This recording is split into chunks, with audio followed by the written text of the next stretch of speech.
Welcome to The Coin, Black History on the Other Side podcast, hosted by Brittany Wilkins.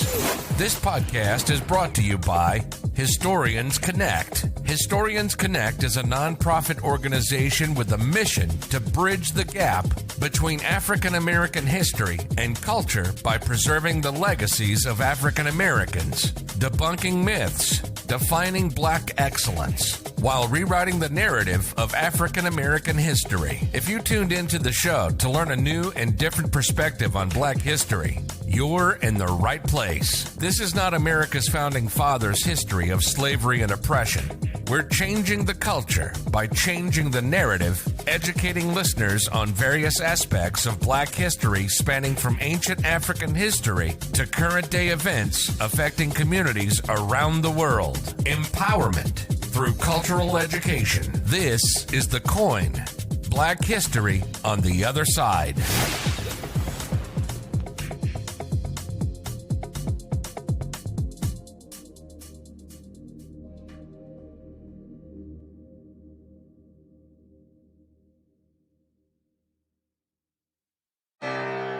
Well-behaved women seldom make history. Welcome to Season 2 of The Coin, Black History on the Other Side. I'm your host, Brittany Wilkins, author, Black history educator, and founder of Historians Connect. Women's History Month celebrates the contributions of women all across the world. Through stories of historical events, we learn the trials and tribulations women faced in society, both past and present. How do women make history? Many women have made history by taking a stand, marching, advocating. But there are those women who have chosen to sit for equality. History has told us the story of Rosa Parks refusing to give up her seat, becoming one of the leading icons of the civil rights movement.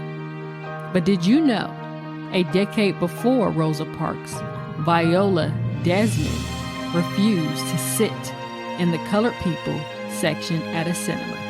For Women's History Month, we honor the life and legacy of Viola Desmond, the Rosa Parks of Canada. Viola Desmond was born July 6, 1914 in Halifax, Nova Scotia, Canada. Growing up, Viola's parents, James and Gwendolyn Davis, instilled in her and her siblings the value of hard work and giving back to the community, as they were active and prominent members of various community organizations. After teaching for a short period of time, Viola made the transition to entrepreneurship. Upon completing her training and education, the V's Studio of Beauty Culture Salon was opened in Halifax. Seeing the lack of opportunities in the community, she opened the Desmond School of Beauty Culture, providing training and career growth opportunities for Black women. The creation of a line of beauty products expanded her business. Viola would begin to travel outside of her hometown, delivering products and conducting business meetings. Driving to a business meeting one day, car issues arose for her, resulting in the businesswoman having to take a detour and stop in a town called New Gasco. Due to part unavailability, the mechanic was unable to service Viola's vehicle. This required her to stay overnight in town until the car part arrived the next day. Making the most of her unplanned trip, Viola decided to go see a movie at the Roseland Theater. During this time period, the world was still very black and white with segregation. The cinema had a policy it could not sell to blacks to sit on the main floor of the theater. Unaware of this, Viola asked to purchase a ticket for the main floor, but the ticket seller gave her a ticket for balcony seating, as the balcony was reserved for non-white customers. Having entering the main floor to see the show, she was approached by one of the workers who informed her ticket was for upstairs and she needed to move. Wanting to sit on the main floor, she returned to the ticket booth and requested a ticket exchange. She was denied by the ticket seller, who had been quoted as saying, "I'm sorry, but I'm not permitted to sell downstairs tickets to you people." You people referring to colored people, implying tickets were not being sold to blacks due to the color of their skin. Becoming a rebel and refusing to sit in the balcony, Viola returned to the theater, taking a seat on the main floor. But the situation escalated even further when the theater manager, Henry McNeil, confronted Viola, implying the business had the right to refuse admission to any objectionable person.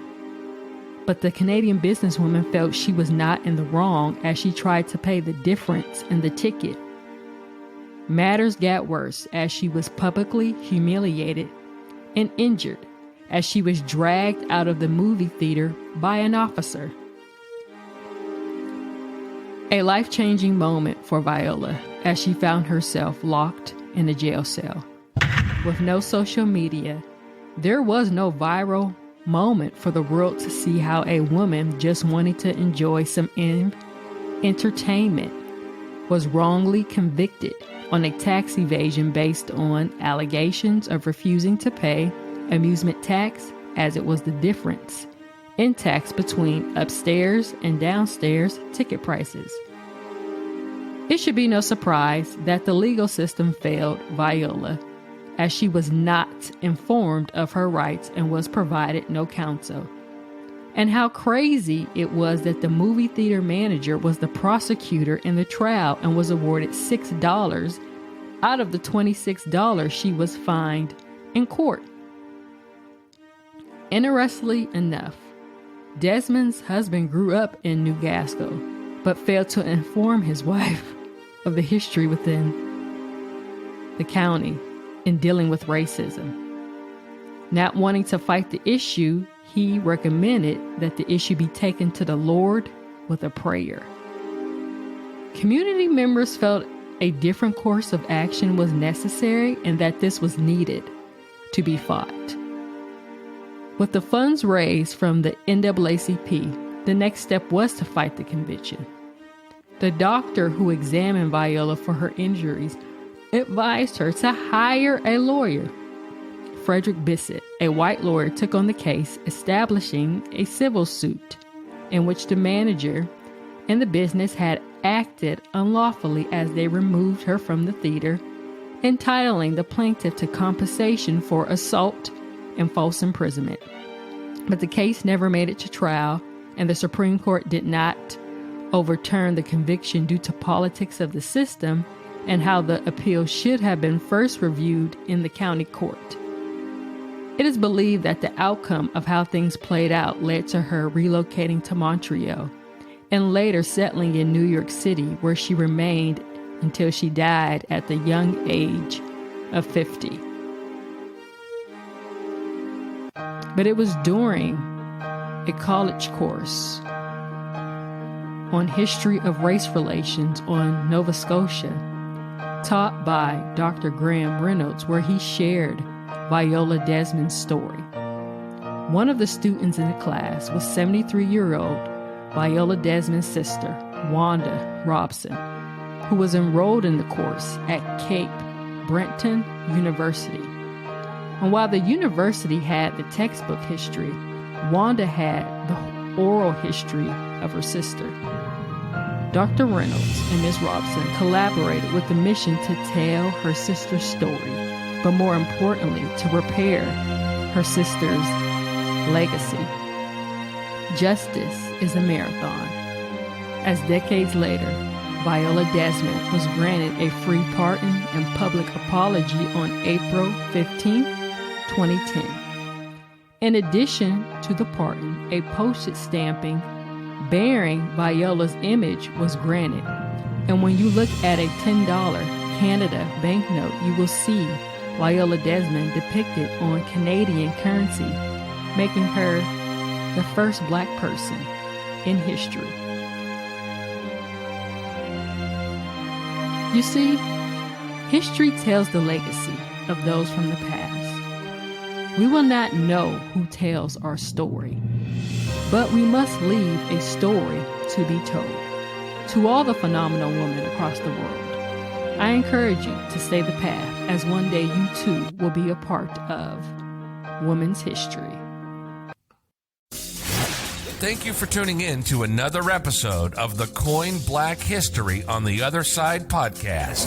Learn, explore, and create history with us. Visit us on the web at www.historiansconnect.org. Remember, a people without knowledge of their history is like a tree without roots. Stay connected to your roots.